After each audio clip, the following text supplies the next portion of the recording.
Bosna i Hercegovina predstavlja teritorij najveće rasprostranjenosti stećaka. Treba konstatovati da oni postoje na cjelokupnom njenom teritoriju kao i na graničnom području prema Hrvatskoj, Srbiji i Crnoj Gori. Naravno, navedeni teritorij susjednih država je bio pod upravom srednjovjekovne bosanske države, tako da stećci predstavljaju endemski primjerak bosansko-hercegovačke kulturne baštine, a nikako i susjednih država. Najpoznatija nekropola stećaka, kako kod nas tako i u svijetu, je Radimlja kod Stoca. Radimlja je karakteristična po klesarskim ostvarenjima i bogatstvu simbola na stećcima. Većina stećaka datira iz razdoblja 14. i 15. stoljeća, ali ih dosta potiče i iz 12. stoljeća. Prema osnovnim podacima o zastupljenosti stećaka u Bosni i Hercegovini ima 12.734 ploče, 37.312 sanduka, 5.437 sarkofaga, 2.466 stupova, 305 krstača i 293 amorfna primjerka. Samim time jasno je zaključiti da se stećci vežu isključivo za bosansko-hercegovačku srednjovjekovnu kulturu i da oni predstavljaju izvorne i originalne baštine naroda Bosne i Hercegovine. I pored toga što se ova vrsta nadgrobnih spomenika danas naziva stećcima, u narodu se često čuju i nazivi mramorje, grčko groblje,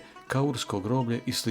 Prema grčkoj riječi mimourion, odnosno latinski memoria, što znači uspomena, stari Bošnjani su ih jednostavno nazivali kami ili kamen ili biljeg, a nešto rjeđe kuća, kao vječna kuća i sl.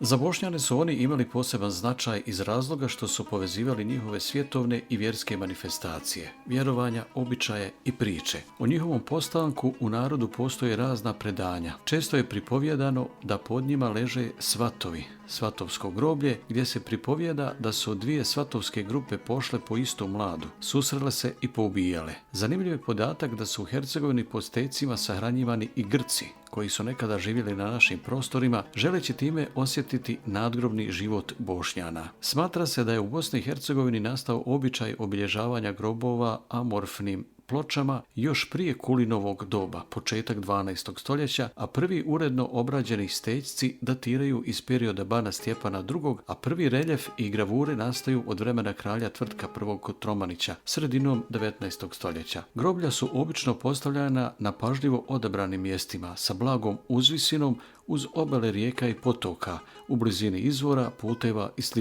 Obično su postavljana na mjestima starih grobalja, tako da ima slučajeva da se na jednom mjestu nalaze grobovi iz nekoliko historijskih epoha. Oblikom razlikujemo one koji su položeni na zemlju, u koje spadaju sanduci i sarkofazi, te one koji stoje uspravno, u koje spadaju ploče, zatim četvrtasti stupovi i krstače. Najveći broj stećaka čine ploče, dok je najmanje sarkofaga. Stećke u obliku ploče susrećemo u svim krajevima Bosne i Hercegovine, ali najviše na prostoru Hercegovine i Bosanske krajine. Stećci u obliku sanduka sa postoljem su najčešći i na njih otpada čak 62% ukupnog broja svih ovih spomenika. Savršeniji oblik sanduka čine sljemenaci. To su sanduci čija je površina izrađena u obliku dvoslovnog krova, po čemu liče na rimske sarkofage. Razlika im je u tome što stećci nemaju uzdignute krajeve, te što rimski šuplji, dok stećci predstavljaju punu masu koja je stajala iznad pokojnika. U posebnu grupu stećaka spadaju stupovi.